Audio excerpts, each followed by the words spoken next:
What's happening, party people? Welcome to Blues Lawyer Confessional. This is Jack. Say hello, Matt. This is Matt Esquire. Nice. Well, Matt, we're both wearing black. I'm glad you got the memo. We wear black to a funeral, and the funeral's for the economy, and the stock market, and money, which is now gone. You have to be living under a rock to not know that prices are going up, stock market going down. There's now, starting in an hour and a half Eastern time, which is our time, there's going to be 104% tariffs on China. The impetus of this podcast at the moment was you sending me screenshot Sweetwater ads for Eastman Guitars, which, known for good quality, but also made in China. So we're looking at those perhaps being more than $2,000 in about a day. Is that how the math works? Yeah, they're going to cost as much as the Gibson equivalent. It's insane. As a healthy person, I'm not out there buying guitars all day, every day, but a boy can dream, and it makes a new guitar purchase that much scarier. I mean, you're looking at almost the entire line of Fender guitars comes from somewhere that's heavily tariffed. The guitar economy is looking very bad. The pedal economy, is this the guitar apocalypse? A few years back, Fender had set itself up in Indonesia, and it's because the president was making rumblings about tariffing the hell out of China. So obviously the solution is, fine, let's not build in China. Let's go somewhere else. But the problem is that Indonesia got walloped with tariffs. And so that's going to screw the hell out of people, because that is cor-tek. So your PRS-SEs, that's Epiphone? Epiphone is actually made in, I want to say, Qingdao, China, which means almost all Epiphones now are going to double in price. The desirable Epiphones are now going to cost more than their Gibson equivalent, is what you're saying? The only ones that I could see not being affected it's the Epiphone USA Casino. That's already $3,000. Exactly. Here's the other thing, though, is it's not like this is only going to drive up prices on new guitars. Logically, if you're selling a used guitar and all of a sudden the new equivalent skyrockets, well, you don't need to leave your price there. You can raise your used price so that it's still below the raised new price. So you're going to see the used market, you're going to see those go up. We'll try to do math and see what happens. So just quick math here, and I'll fix it in post, I promise. Let's just say we have a $1,200 made in Mexico Fender Strat, right? That's tariff. That goes up to $1,500. I have a made in Mexico Strat from 3 or 4 years ago. I can now roll that up to $1,200 and feel pretty good that someone might buy it because it still undercuts the new market. Is that what you're suggesting? Exactly. I mean, the example I rolled out, let's say on Monday it's $100 and the used is $60. On Tuesday, because of tariffs, the new is now $200. Well, the used doesn't need to stay at $60. The used could always, it could double, go up to $120, because that's still cheaper than the $200. And that's the fallacy of tariffs in helping the economy, because it's not going to. But Gibson might be in a better position because Eastman is no longer the value option. Gibson, a new Les Paul is $2,400. If the new Eastman is now $2,800, guess what? The new Les Paul can now be $2,600, and they win, but me as the consumer still loses. Not only that, but Gibson has a built-in excuse to do that. They could say, oh, well, our fret wire comes from China, or, this component comes from overseas, or that. Our component prices have gone up, so obviously we need to raise our prices. And the thing is, it can be bullshit. It really can. It's a ready-made excuse to raise prices. So that's a problem right there. What if I have an order of something? Let's say I ordered a new Eastman, 3 days ago, and it's on a boat from China on its way to me. Is there a chance that it gets held up and I'm held hostage for a $1,000, tariff duty? How does that work? Yes. The way it works is it will sit in customs until the tariff is paid. If you don't say, you know what, I'm not going to pay the tariffs, that's fine. It will still stay in customs until you've racked up enough storage fees, in which case customs will just auction it off, and you will still be on the hook to pay the money. And I have no guitar, and I've already paid money, and then I'm already not getting a thing. Exactly. Well, that's not good. Why would someone just do that? That seems like a really unwise decision to screw with the consumers. And that's just not just guitars. That's everything, right? That's everything. Why would someone do this? There's no logical reason to do it. It is absolutely contrary to every rational economist. They're thinking this is, whether it's intentional or stupidly misguided, I don't know. I'm not going to speculate as to the inner workings of the president's mind, but there is no legitimate reason to be doing this. So let's talk about Marshall amps, for example, right? The Marshall amps are made in Vietnam. Yep. So let's say, all right, I'm Marshall. All right, let me go to America, because that's not where they're from either, but I'll set up shop in Pittsburgh. I'll make my own amp factory there. What is stopping them from making a stockpile of amps in Pittsburgh? Number one, you're going to have to train up the workforce. Number two, you're going to have to comply with all federal, state, and local laws. Number three, you're going to have to be paying the prevailing wage. Your labor costs are going to be through the roof there. Well, also, let's say we're building, because if I'm going to do this, I'm going to build, the highest quality, flagship tube amps, right? So, I'd have to spin up an American guitar tube factory. You're making yourself a JCM 800 or the new 900 they brought back. That's got 8 or 9 tubes in it, so that's $1,000 worth of tubes right there, plus the labor and other components. So we're talking a flagship amp. I'm building a $4,000 amp in Pittsburgh. Yeah, not only that, but here's the thing: is Marshall, they don't sell amps anymore. It is now 5% of Marshall's revenue. So maybe they don't care. It actually doesn't affect Marshall. Fender's getting screwed, royally screwed. The Tonemaster series is made in China. Now it's dead. It's just going to be dead, because why am I going to be paying more to get the Tonemaster version? Yeah, the less good.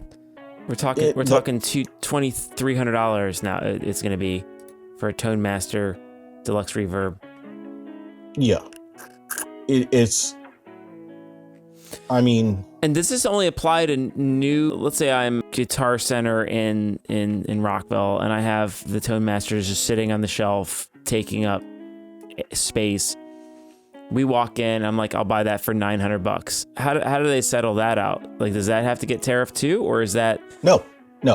It's only on the incoming goods. So if they've got a warehouse full, that's fine. But once that supply that's already in the States runs out, and they have to start importing. Gotcha. I read a story earlier today. I didn't see any actual source, but evidently just this afternoon, and that is being the April 8th, which is, again, hour and a half prior to Doomsday Midnight. Apple evidently had 5 giant plane loads of iPhones because they want to get those in the country before the tariff hits. So it's purely import. So we, the consumer, presumably, and if we have guitar buying desires, this is where Guitar Center's giant warehouses will come in handy. Sweetwater's giant warehouse will come in handy. Now the question, are they going to jack up prices to get prepared for the tariffs? Sure, why not? I mean, why not? You've got a villain built in. Yeah. Hey, we have to do this because our costs go up. And they will, right? Yeah. They will go up. It might not happen this week, but I think a month from now, you're going to be seeing these prices go up. Well, next question too is say Guitar Center puts in an order for, again, let's just use Rockville, guitars. They're putting an order for 100 Fender Player Series Strats. Would they say, hey, I don't want 100 anymore, I just want 50 because now the prices have gone up? Yeah, this completely screws every level. This is going to be a rehash of what happened to Fender and PRS last year, where they overbuilt guitars because they assumed boom times are never gonna end. But all of a sudden, demand went back to normal, which wound up looking like, chopping it in half. Now, their production's at normal, but their demand is going to go way down instantly because I might be willing to spend $800 on a player Stratocaster. Mm-hmm. I am not willing to spend $1,600 Correct. on a player Stratocaster. I mean, I played every Stratocaster at Guitar Center the other day, and I don't think I want to spend any money on a Stratocaster. Yeah. But that was purely for the mean comments. There was a story I was reading earlier today. It's an older story out of Texas, and it is a story about how Apple, for a little bit, for a hot second, they were going to be making Mac Pros in Texas. But the problem was a certain teeny tiny screw. They couldn't get enough of those screws. That was the bottleneck. And without those screws, you can't make the Mac Pro. Okay. Whereas in China, they've got no problem. They've got the infrastructure there. So they had to cancel the production of the Mac Pros in America because there just weren't any factories that could produce one of these vital parts. One of the interesting things it said, though, is that the margins for these giant factory cities, it's still a single-digit margin. So, that sounds like a little bit, but once you blow it up to an enormous scale, well, now you're making a lot of money. America's not set up to compete with that. No, and not quickly, right? That's a decade. That's decades of investment. That's not going to happen. It's not just. I mean, there's the investment. You've got to build the factories. In order to build the factories cost money. You're not going to build a factory for millions of dollars unless you're going to get that millions of dollars back. Yeah. But on top of that, you also need to have a workforce that is willing to work, that you need to be able to pay them enough wages to attract them. You also need them educated enough. 25 years ago in law school, having a conversation with someone who said, why should I be paying to educate someone else's kid? What's the point of public education? I don't have kids. The point is that you wind up with an educated populace. So you will have a workforce that doesn't need to be trained up quite that much. There's probably going to be a variety of companies that don't make it. People who lose interest in doing things that are fun because it just seems hopeless. And there's going to be companies that will go under. I think there's going to be a lot of small pedal makers that are going to go under because their margins are super tight, and for them to get the housings for their pedals, all of a sudden now that cost is going to skyrocket.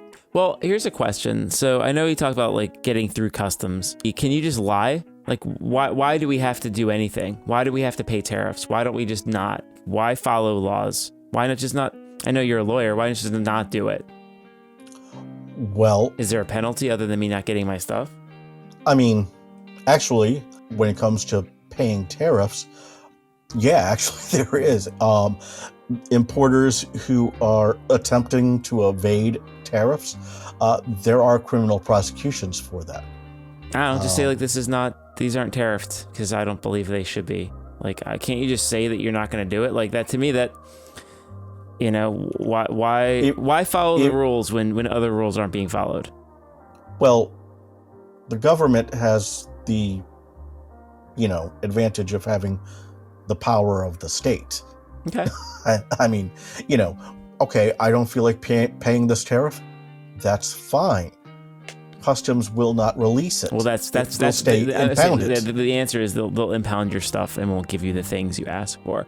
So let's say I'm a pedal manufacturer. I ordered a bunch of cases from China. They're now doubling the cost. So my pedal that cost me $45 a make that I'm selling for $85 now is going to cost me $90 to fabricate, and I'm having a problem. I don't want to do that, but I won't get the cases if I don't give them money. So I'm being held hostage. Yeah. Okay. And that's how the Boston Tea Party was founded. They just threw all the tea in the water and said, we're not paying the tax. To protest the tea tax, yeah. Yeah. Okay, so the solution is everyone throws their Chinese-made Fenders in the Chesapeake Bay and the Potomac River in protest. Okay. So then Fender goes out of business. Well, I'm not protesting Fender, protesting America for making my Fenders cost more. Yeah, but if you say, fine, you know what? I'm going to avoid, paying tariffs on, Fender, Tonemasters out of China, because I'm just not going to buy them. Yeah, well, that's what's going to happen. Is that they're just, as you said, they're just going to go extinct.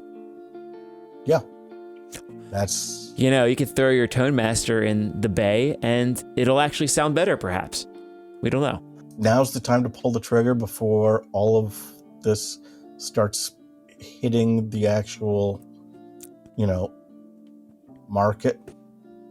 So it sounds like the answer is line up outside your local guitar store before open tomorrow and just buy up the whole place. Spend twice as much time at work tomorrow cruising on Facebook Marketplace to find, that gently used amp or what have you before the used market catches up.